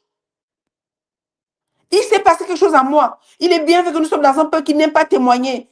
Ça aussi, c'est un blasphème. On ne veut pas faire avancer l'œuvre. On ne témoigne pas. Mais quand on a eu une voiture, on a eu une maison, ça y est, oui, j'avais besoin d'une maison, Dieu m'a béni. Ce n'est pas ça ta bénédiction. Parce qu'il est dit dans Matthieu 6, verset 33, de chercher d'abord le royaume et la justice de Dieu et toutes ces choses. Donc, quand tu viens témoigner pour toutes choses, c'est des miettes. Témoignons pour des choses qui transforment les vies. C'est vrai que ça peut faire du bien à un païen de savoir. De toute façon, les païens ne prient pas pour avoir une maison. Ils ne prient pas pour avoir une voiture. Soyons réalistes. Ils travaillent dur pour l'avoir. Mais nous-mêmes, le travail, on n'a pas. Donc, on ne travaille même pas dur pour avoir ça. De toute façon, on prie peu. On se consacre peu. Pourquoi est-ce que Dieu va nous donner des choses qu'il a déjà prévues pour nous alors que nous ne sommes même pas consacrés? Dès le départ, il nous a consacrés pour nous établir. Nous fuyons la consécration parce que nous ne voulons pas passer du temps avec le Saint-Esprit. Alors moi, je suis comme ça. Je suis orgueilleuse. Je suis cela. Non, mais moi, j'ai la migraine. Je ne peux pas me livrer à lui. Je ne peux pas. De toutes les façons, il est comme ci, il est comme ça. Il sent mauvais. Il n'est pas beau. Il n'est pas ceci. Elle, de toutes les façons, elle est tout le temps en train de prier. Donc, toi aussi, trouve le temps de prier. Pour que ta femme et toi, vous soyez en phase. Nous faisons que blasphémer contre le Saint-Esprit. Il veut essayer même de réconcilier. Non, je ne veux pas la conciliation parce que moi, on ne peut pas me faire ça. C'est qu'il a fait là, j'ai vraiment eu mal. Non, je ne peux pas retourner à l'église parce que telle sœur m'avait demandé de faire ceci, donc je ne reviens pas à cette église. Même si on ne t'a pas bien accueilli, tu viens pour qu'on t'accueille seulement. Tu viens chercher Jésus, tu viens chercher le frère et la sœur. Nous blasphémons tout le temps. Et nous voulons que Dieu ferme les yeux et qu'il dise au Saint-Esprit, ne fais pas. Mais c'est clair, chacun a dit, moi je pardonne, le Père pardonne, mais le Saint-Esprit c'est impossible. Ce n'est pas Flora qui invente, c'est les Saintes Écritures. Tu crois à la parole ou pas? Moi j'y crois. Et je crois que ce qu'elle dit ce matin, ça me parle et j'espère que ça te parle aussi. Est-ce que je peux avancer un tout petit peu? Bien-aimés, nous pouvons attrister le Saint-Esprit, mais cela fera l'objet d'une autre discussion. Je le garde. Mais nous pouvons, nous le faisons même, je viens de le dire, par nos actes, notre désobéissance, nous blasphémons contre ça, parce qu'il est celui qui nous a été donné pour nous conseiller, pour nous diriger vers la vérité. Si je refuse d'écouter la vérité du Saint-Esprit, mes actions ne sont plus approuvées par Dieu. De toute façon, ce n'est plus une bonne œuvre. Il a préparé des bonnes œuvres. Une femme qui aime son mari ou qui obéit à son mari, qui respecte son mari, c'est une bonne œuvre que Dieu a préparée. Quand tu ne le fais pas, oh, je sens te parler à quelqu'un, quand tu ne le fais pas, tu as besoin de retourner devant le trône de la grâce pour dire, Seigneur, je te demande pardon. Parce que la bonne œuvre dont nous entendons dans Romains, il est dit que oui, les bonnes œuvres qu'il a préparées pour nous puissions pratiquer. Une épouse qui respecte son mari pratique une bonne œuvre. Un enfant qui respecte son parent pratique une bonne œuvre. Les bonnes œuvres, ce n'est pas le fait d'aller donner à manger à quelqu'un à l'extérieur d'abord. C'est comment tu traites ton foyer, comment tu traites ton époux, comment tu traites ton épouse, comment tu traites ton enfant. Nous passons notre temps à blasphémer et nous pensons que le blasphème, c'était les pharisiens. Nous sommes en plein dedans. Si le Saint-Esprit est celui qui te conduit dans toute la vérité, quelle est la vérité de ta maison? En tant que femme, est-ce que je peux faire une feuille de route pour quelqu'un ici? Le temps me manque pour te faire une feuille de route. Ton foyer va mal parce que tu as oublié ta feuille de route. Le Saint-Esprit est en tête. Il te conduit parce que tu es désobéissante. Il te dit, voilà, aujourd'hui, tu vas faire ça. Il te l'a dit. Je sais une femme à qui le Saint-Esprit a dit hier de faire quelque chose. Elle ne l'a pas faite. Mais elle a préféré aller en prière. Il lui a dit, elle n'était pas en prière. Il lui a dit, voilà ce que tu vas faire. Elle a dit, non, je vais le faire demain. Mais je vais prier d'abord. Il ne t'a pas demandé de prier. Il t'a dit, fais. Pourquoi tu ne l'as pas fait? Je connais un homme ici, en esprit. Je ne te vois pas. Je ne sais pas comment tu t'appelles. Tu as posé un acte il y a cela quelques mois qui est en train de briser ton foyer. Je vais le dire parce que ça me vient. Ce n'est pas moi qui le dis. Et jusqu'aujourd'hui, ton foyer va mal. Parce que le Saint-Esprit t'a dit de poser un acte. C'était quelque chose que tu devais aller chercher et ramener chez toi. Tu as refusé. Soi-disant, tu avais oublié. Tu lui as dit, j'ai oublié, Saint-Esprit. Il est revenu te dire, est-ce que tu as fait? Tu as dit, j'ai oublié. Et même le fait que tu l'as dit, tu as oublié, tu ne l'as pas fait. Et le manque de pardon dans ton foyer a pris de la place au point où l'animosité qui est chez toi va détruire tes enfants. Ce n'est pas une malédiction. C'est ce que je vois que je te dis. Si tu as entendu, eh bien, j'espère que tu vas interpeller le Saint-Esprit parce qu'il est le seul, j'ai dit, hein, le seul, là, à l'instant, qui peut résoudre certains problèmes dans notre vie.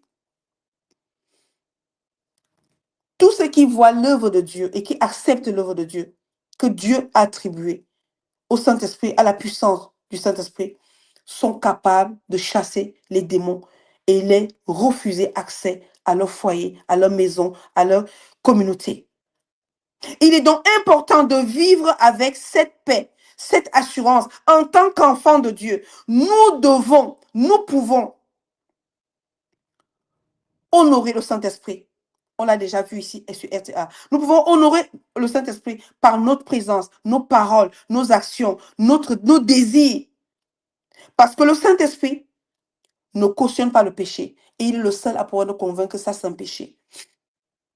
Blasphémer contre le Saint-Esprit, c'est pécher impardonnablement.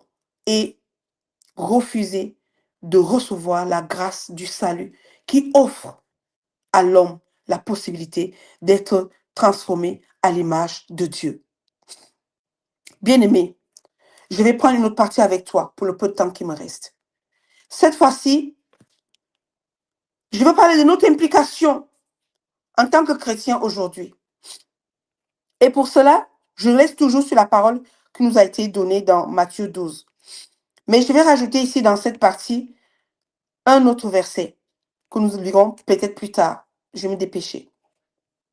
Ici, je voudrais que toi et moi, nous voyons l'implication pour les chrétiens aujourd'hui. Nous restons toujours sur le reconnaître l'œuvre du Saint-Esprit qui donne la vie. En tant que chrétiens, il nous est crucial de comprendre l'implication du blasphème contre le Saint-Esprit dans notre vie quotidienne et notre foi. Beaucoup de croyants s'inquiètent à tort et commettent le péché impardonnable. Mais il est important, bien-aimé, de clarifier ce que signifie réellement ce péché. Ce péché n'est pas définitif. Nous pouvons nous en sortir. Ce péché a pour définition le rejet. Et un rejet peut être repris. Ça veut dire on peut sortir du rejet. Un rejet délibéré et persistant de l'œuvre du Saint-Esprit. Non, moi. Alors j'ai entendu toute mon enfance, le moi, il faut que le moi meure. Mais c'est quoi le moi qui meurt? C'est pas parce que je dis que le moi doit mourir. Les actions, les paroles, au fur et à mesure, le moi meurt. Parce que dans une situation, tu ne voudrais pas, tu vas avoir raison. À un moment donné, il faut savoir que tu as tort.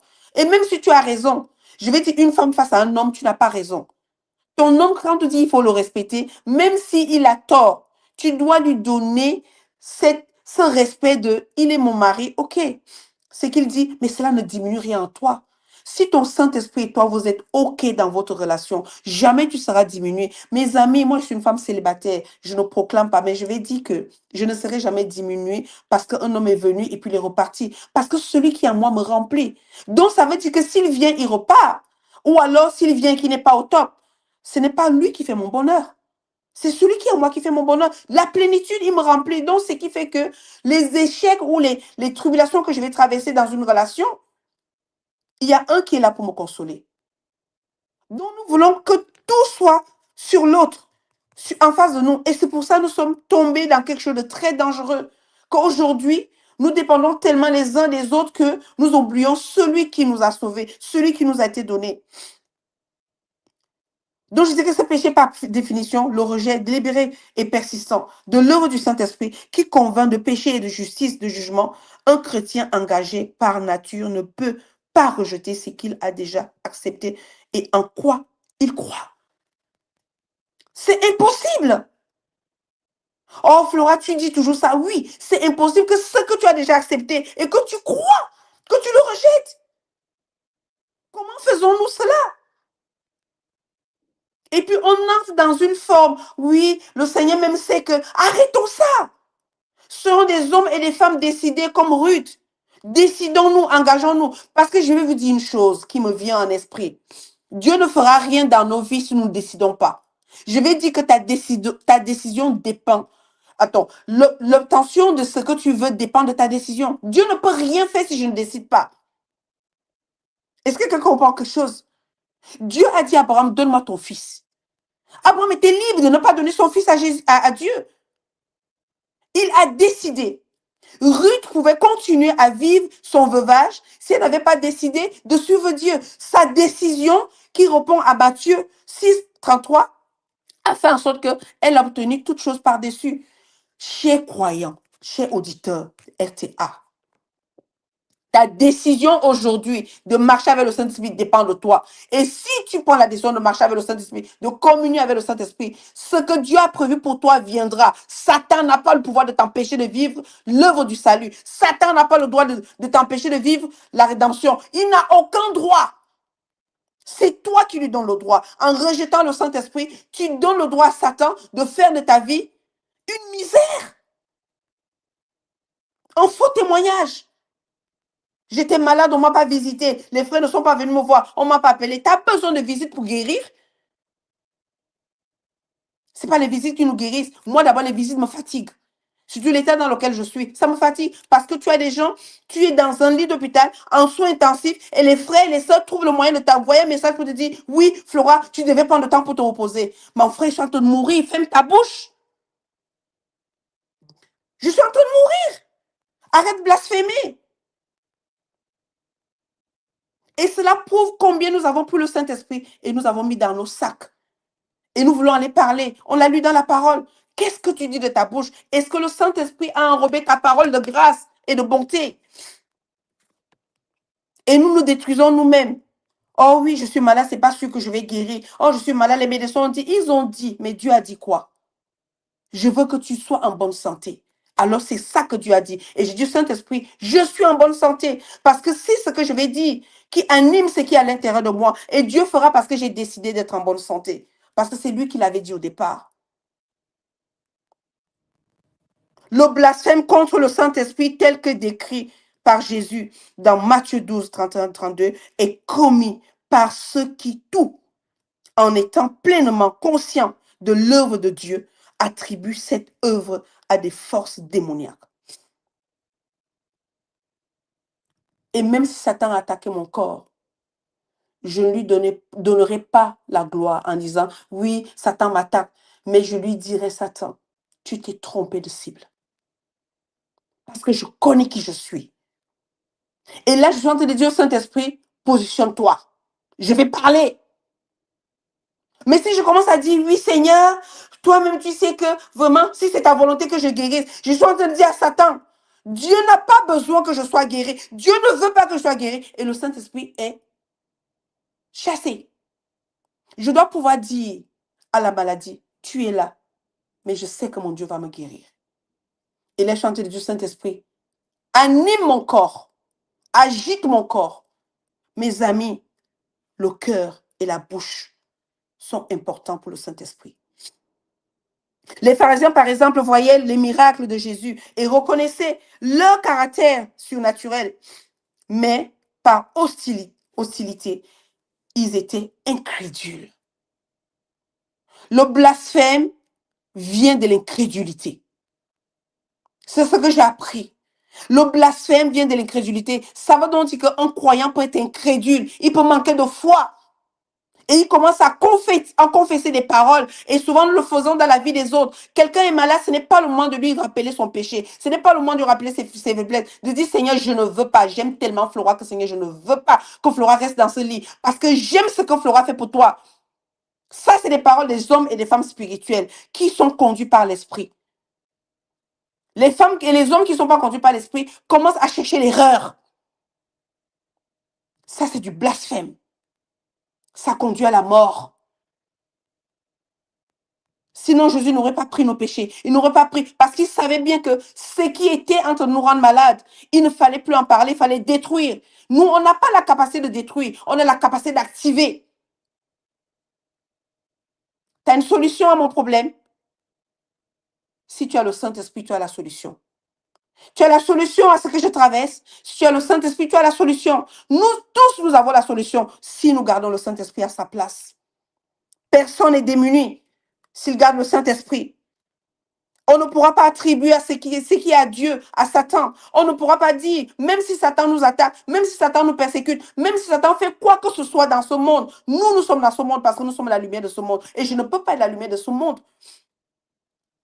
et d'affirmer les choses que le monde présente comme étant tellement dur, tellement difficile. Oh, c'est pas possible. Non, ce n'est pas notre confession. Parce que le monde n'a pas de nouvelles. C'est nous la bonne nouvelle. Le monde n'a que des informations qui révèlent que vous avez la bonne nouvelle. Voici les informations. Il faut donc prendre ces informations et aller évaluer avec la bonne nouvelle qui vous a été donnée. Est-ce que cette information est valide? Non, elle n'est pas validée parce qu'elle n'est pas sainte, elle n'est pas pure, elle n'est pas droite, elle n'est pas. C'est à nous de valider. C'est nous, le peuple de Dieu, qui avons la bonne nouvelle. Et cette bonne nouvelle est propagée par la présence du Saint-Esprit.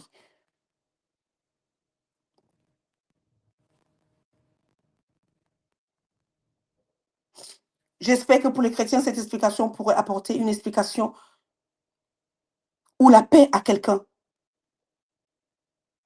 La réponse que je peux donner aujourd'hui, c'est que, bien-aimé, même si tu as péché, même si tu as commis un péché, même si tu as fait quoi, selon ce que j'ai lu dans la parole aujourd'hui, Dieu te pardonne. Jésus te pardonne. Mais, permets-moi de te le dire, je mets un mais, ce qui veut tout dire. Le péché contre le Saint-Esprit n'est pas pardonnable. Pourquoi je dis cela? Je vais demander à la technique de me remettre Jean de tout à l'heure, le verset de Jean, s'il te plaît. Jean 16. Jean 16, je veux le lire, si c'est possible, avant de clôturer. Je peux avoir Jean 16. Amen. Est-ce que la technique est avec moi ou je suis seule? Jean 16, pour que je puisse clôturer. Je vais prendre ma Bible. Je pensais pouvoir profiter. Ah, Jean 16. Alors, Jean 16 à partir du verset 13. Pardon. Je pense que je vais prendre moi-même la Bible. Ce serait mieux. Jean 16 à partir du verset 13. Il est dit ceci. Jean 16 à partir du verset 13. Non. Alors, voici ce qui est écrit. Quand le consolateur sera venu, l'esprit de vérité, bien-aimé, l'esprit de vérité, il vous conduira dans toute la vérité. Toute.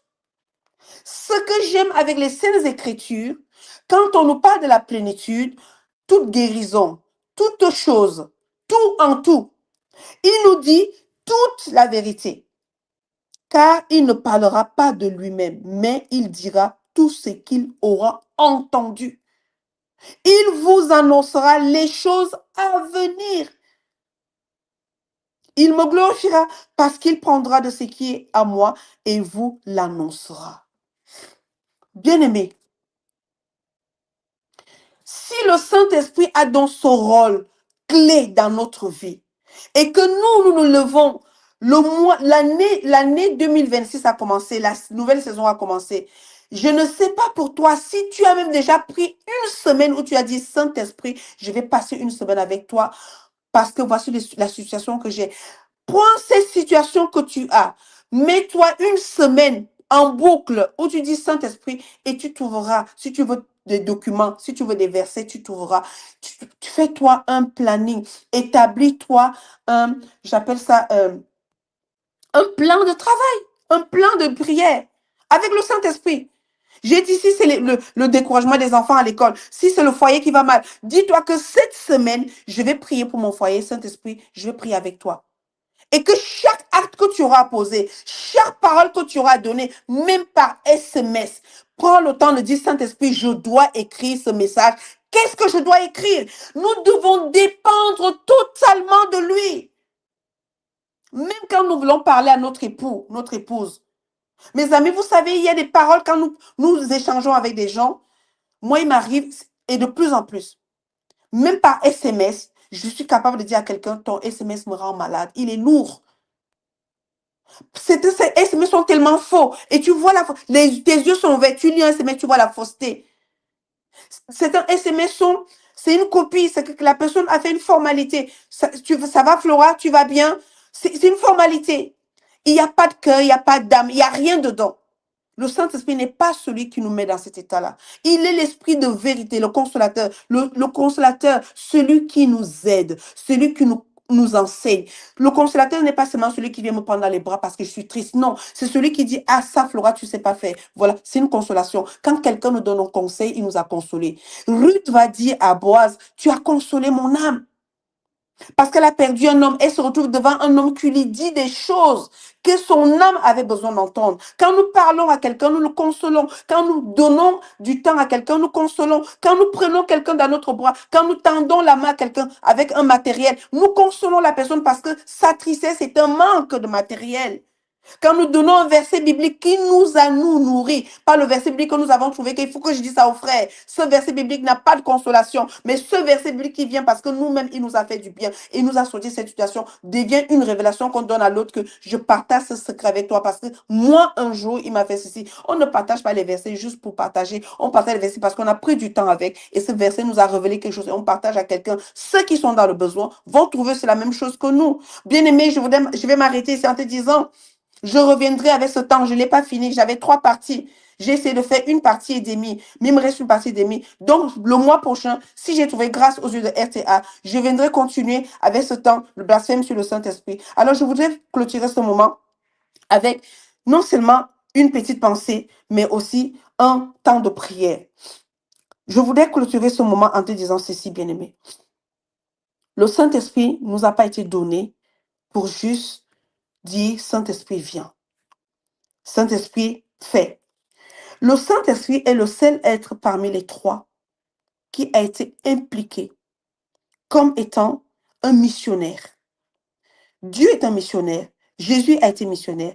Mais ce que je suis en train de dire ici, c'est que quand Dieu crée ce monde, il est avec le Saint-Esprit. Quand Jésus quitte ce monde, il dit qu'il faut qu'il parte.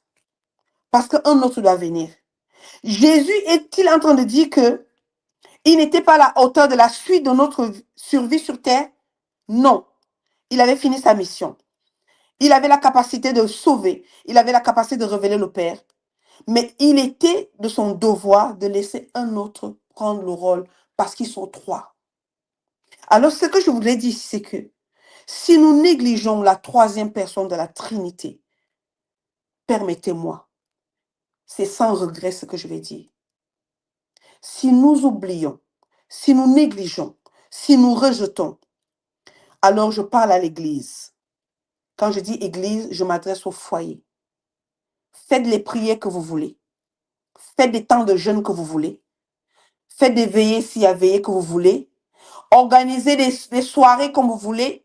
Faites des organisations pour changer les familles comme vous voulez. Faites des séminaires comme vous voulez. Remplissez vos têtes de connaissances, de tout ce que vous voulez, d'émotions. C'est Flora qui le dit. Il ne se passera pas de transformation dans les foyers ni dans l'église.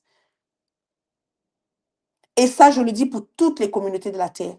Tout style de religion, musulmans, catholiques, tous. Je dis, tant que nous allons faire ça sans le Saint-Esprit, puisque Jésus est mondial. Il n'y a pas quelqu'un qui ne dirait pas ici qui ne connaît pas Jésus. Si Jésus a dit qu'il faut que je parte pour que lui vienne, c'est pour tout le monde.